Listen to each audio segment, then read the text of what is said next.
மக்களோட கஷ்டங்களுக்காக நம்ம அரசியலுக்கு வரணும்னு நினைச்சோமோ அவங்களோட நிலைமை இன்னும் மோசமாயிடுச்சு. முதல்ல வேலை இல்லாம கஷ்டப்பட்டாங்க, அப்புறம் பிச்சை எடுக்க ஆரம்பிச்சாங்க. ஆனா இப்போ தற்கொலை பண்ணிக்கிற நிலைமைக்கு வந்துட்டாங்க.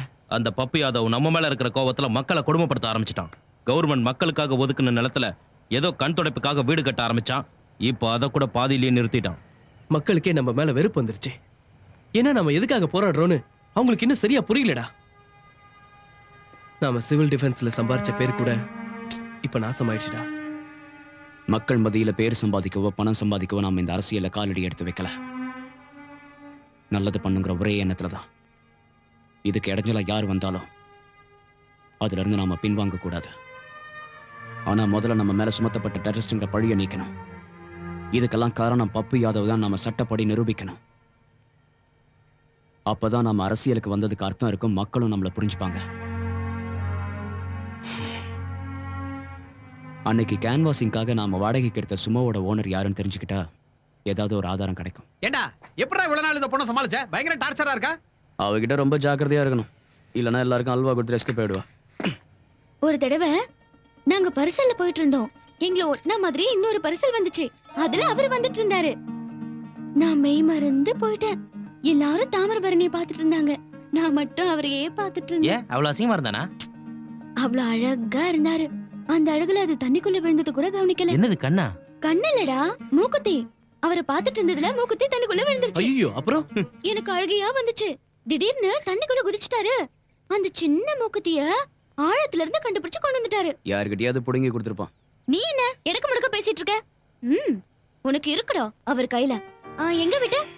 மூக்குத்திய கொடுத்தாருல, அன்னில இருந்து என் மனசு எங்கிட்டயே இல்ல. கண்ணை மூடினாலும் திறந்தாலும் அவர்தான்.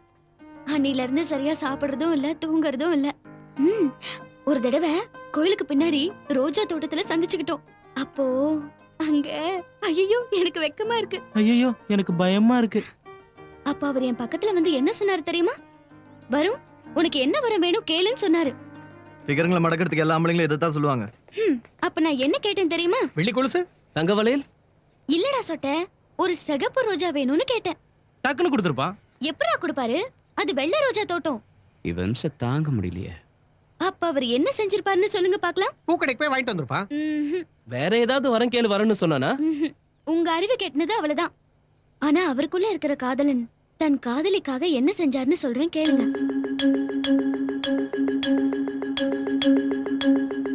கைய வெட்டி ரத்தத்தால அந்த வெள்ளை ரோஜாவை சிகப்பு ரோஜாவை மாத்தி கொடுத்தாரு. யாரோட கைய? அவர் கையத்தான். அடைச்சு சும்மாரு. ரத்தத்தை பார்க்காம எழுந்துக்க மாட்டான், கழுத்தை வெட்டாம தூங்க மாட்டான். அவனே அவன் கையை வெட்டிப்பானா? அவர் எப்பேற்பட்டவர்னு உங்களுக்கு தெரியாது. ஆஞ்சநேயர் மலையை தாங்கின மாதிரி வாழ்க்கை பூரா அவர் என்ன தாங்குவாரு? சுருக்கமா அவனை குரங்குன்னு சொல்லிட்ட. உங்களுக்கு புரியாது. உனக்கு பைத்தியமா? அவரை புரிஞ்சுக்க மாட்டீங்க. ஆமா, பைத்தியம் தான். காதலனை பிரிஞ்சதுக்காக வருத்தப்படுறது பைத்தியம்னா எனக்கு பைத்தியம் தான். மனசுக்கு பிடிச்சவனை பத்தி பேசிட்டு இருக்கிறது பைத்தியம்னா எனக்கு பைத்தியம் தான். ஒவ்வொரு நிமிஷமும் காதலனை பத்தி நினைச்சிட்டு இருக்கிறது பைத்தியம்னா எனக்கு பைத்தியம் தான். பைத்தியம் தான், பைத்தியம் தான். போதுமா? சரி சரி, ஒத்துக்கிறோம். நீ பைத்தியம் தான்.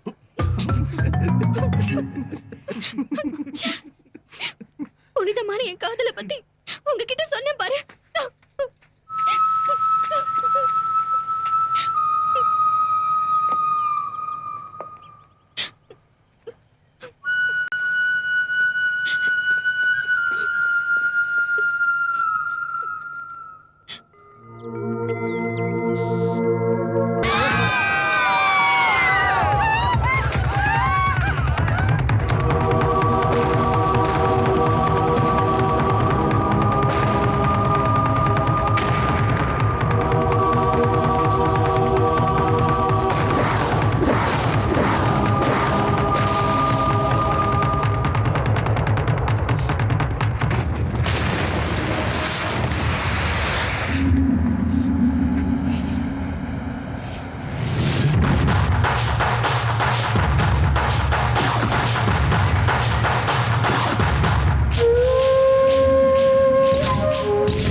மழைக்காலம் வந்தா கொடை வேணும், வெயில் காலம் வந்தா நிழல் வேணும். எந்த காலத்துல ஒருத்தனை போட்டுதல இந்த மொக்க ராசு வேணும். இன்னைக்கு நான் என் மாமன் கண்ணில் சந்தோஷத்தை பார்க்கணும், உன் கண்ணில் சாவ பார்க்கணும். செத்தடா. சாகிறதுக்கு நான் ரெடி. அதுக்கு முன்னாடி உங்ககிட்ட கொஞ்சம் பேசணும். அண்ணா, அவன்கிட்ட பேசாதீங்கண்ணா. ஏன் பேசியே கொண்டு ஆமாண்ணா அவன் நம்ம கிட்ட பேசிட்டு இருக்கும்போது வேற ஏதாவது வேலையை காட்டிடுவானா? ஐயா எங்க கொல்லு பாப்போம். சாகடிக்க மாட்டேன், சாவ உனக்கு அறிமுகப்படுத்துவேன். ஒரு நாளைக்கு லேப்ல எத்தனை பணத்தை பார்க்கும் தெரியுமா? உயிரை கொடுக்கறத பத்தி மட்டும் இல்ல, எடுக்கிறத பத்தியும் படிச்சிருக்கோம். இப்படி கைய மடக்கி உன் மண்டையில போட்டேன்னு வெயி, உன் மூளையில இருக்க நரம்பெல்லாம் வெடிச்சு இன்ட்ரா செரிப்ரல் ப்ளீடிங் ஆகி உன் கண்ணு, கையு, காலு, கழுத்து, இடுப்பு, ஃபைனலா லேப் டெஸ்ட் கூட உன் போன உதவாது.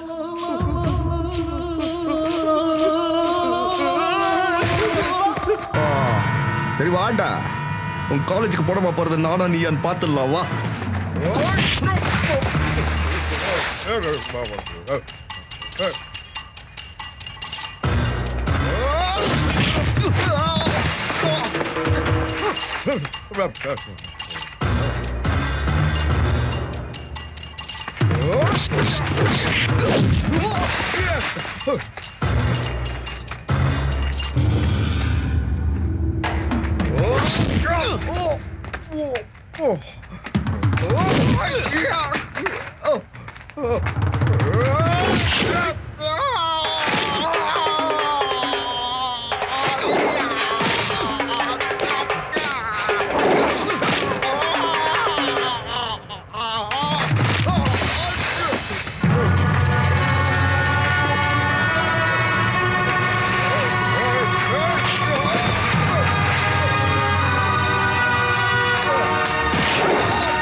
ஏய், பப்பு யாதவுக்கும் போலீஸ்க்கும் நாம இருக்கிற இடம் எப்படி தெரிய வந்துச்சு?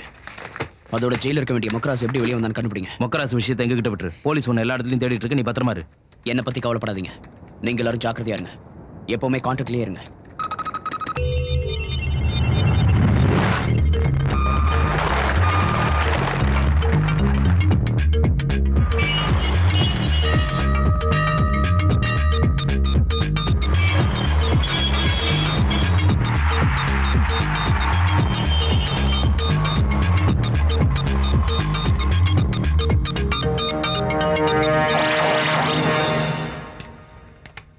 எல்லாத்தையும் கரெக்டா செட் பண்ணி வச்சிருந்தேன் சார். இன்னும் 5 செகண்ட் விட்டுருந்தா அந்த குமரனை விளங்க மாட்டி உங்க முன்னாடி கொண்டு வந்து நிறுத்திருப்பேன். பண்ணாட அந்த மொக்கராஸ் எங்க இருந்து வந்தான்னு தெரியல சார். பாம்பா போட்டு தொலைச்சிட்டான். மாற்றான் தப்பிக்கிறான்.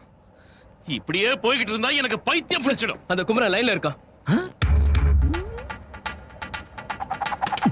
டேய், என் வரலட்சுமி என்னடா பண்ண?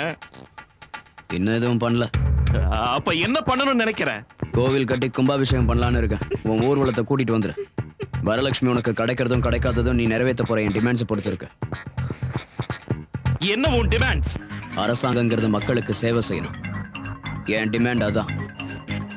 எந்த வாக்குறுதியை கொடுத்து நீ ஜெயிச்சியோ, எந்த மக்களுக்கு போய் சேர வேண்டியதை சேர விடாம நீ முழுங்கினியோ, அது அவங்களுக்கு போய் சேரணும். இல்ல உன் பதவியை விட உயிரை விட நீ மேலா நினைக்கிற உன் வரலட்சுமி. முதல்ல நான் சொல்றத நீ கேளு. உனக்கு 10 கோடி வேணுமா? கேட்ட பணத்தை தர. பெரிய கான்ட்ராக்ட் வேணுமா? வாங்கி தர. கொடைக்கானல் 50 ஏக்கர் வேணுமா?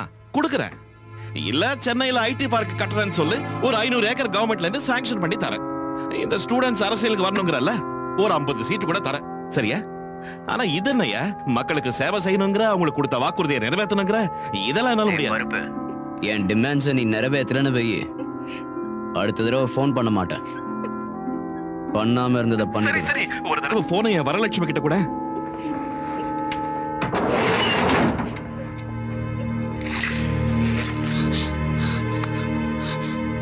பப்பு, எப்படி இருக்கீங்க பப்பு? வரம் ஏதோ உயிரோட இருக்கு, அவ்வளவுதான். கவலைப்படாதீங்க பப்பு. நீ எப்படி இருக்க வரம்? இந்த ராட்சசன் என்ன பண்ணுவானோன்னு ஒவ்வொரு நிமிஷமும் நான் பயந்துட்டு இருக்கேன் பப்பு. புனிதமான நம்ம காதல நினைச்சுதான் இப்ப வாழ்ந்துட்டு இருக்கேன். நீ எதுக்கும் பயப்படாத. உன்னை நான் காப்பாத்துறேன். வரம் வரம் வரம் வரம். கொஞ்ச நேரம் பேச வேண்டாம். வரத்துக்கிட்ட பேசுறதெல்லாம் இருக்கட்டும், போய் வாக்குறுதியை நிறைவேத்து. ஹலோ ஹலோ ஹலோ சார், இந்த குமரன் சாதாரணமான ஆள் இல்ல சார். சயின்டிஸ்ட் மாதிரி வேலை செய்யறான். அட ட்ராப் பண்ணலான்னு பார்த்தா கிடைக்க மாட்டேங்கிறான். எங்கேயோ ஒரு டெலிபோன் கம்பத்து மேல ஏறிட்டு பேசிட்டு இருக்கான் சார். சார், அவன் கேட்கறதெல்லாம் செய்யணும்னா குறைஞ்சபட்சம் 100 கோடியாவது செலவாகும். என்ன செலவானாலும் பரவாயில்ல சார். ஏற்கனவே கவர்மெண்ட் கஜானா காலியா இருக்கு. அவன் கேட்கறதெல்லாம் செய்யணும்னா நீங்க முழுங்கினதெல்லாம் கக்கணும். கக்கறையா? என் வரத்துக்காக முழுங்குறது எல்லாத்தையும் கக்கற.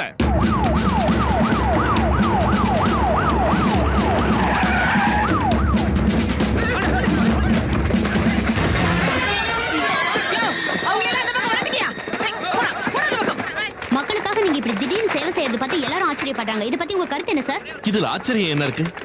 இந்த நாடு என்னுடைய நாடு. இந்த மக்கள் என்னுடைய நாட்டு மக்கள். இந்த மக்களுக்காக நான் என்னுடைய சொந்த வாழ்க்கையை எப்பவோ அர்ப்பணிச்சிட்டேன். மக்களோட நலன் தான் என்னுடைய உயிர் மூச்சு. இனிமே இந்த பப்பு ஏதோ செயல்ல இறங்க போறான். வெட்டி பேச்சுக்கு இனி இடமே இல்ல. சார், குமரனுக்கு பயந்துதான் நீங்க இதெல்லாம் செய்றீங்கன்னு சொல்றாங்க. அந்த பக்கம் போ.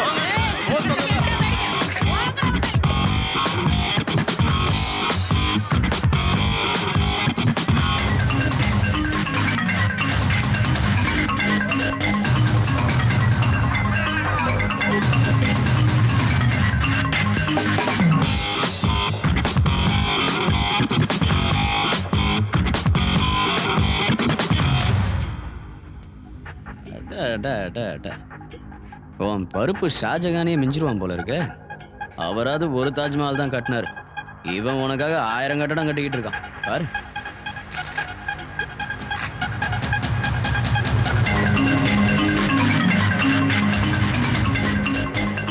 குத்துக்கல்லு மாதிரி நிக்காம நீங்களும் போங்கடா.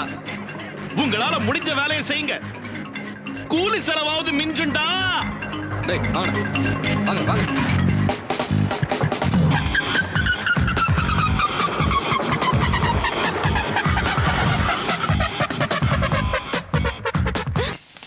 சூடா 2 தோசை. ஏமா எந்த ஊருமா? சூலூர்பேட்டை. சூலூர்பேட்டையா? ரொம்ப ஃபேமஸ் ஆச்சே. ஏமா கூட வச்சுக்கிறியாமா? செருப்பு இல்லம்மா, இட்லிக்கு பக்கத்துல கூட சட்னி சாம்பார் ஏதாச்சும் வச்சுக்கிறான்னு கேட்டேன். ஊத்தியா? இதுக்கு போய் இவ்வளவு கோவப்படுற? இவ்வளவு கேவலமான உடம்போட ஒரு ஆளை இது வரைக்கும் நான் பார்த்ததே இல்ல. என்ன பசிக்குதா? சாப்பாடு வேணுமா? டப்பு இருக்குதா? இருக்குதான் கேட்டேன். அதுக்கே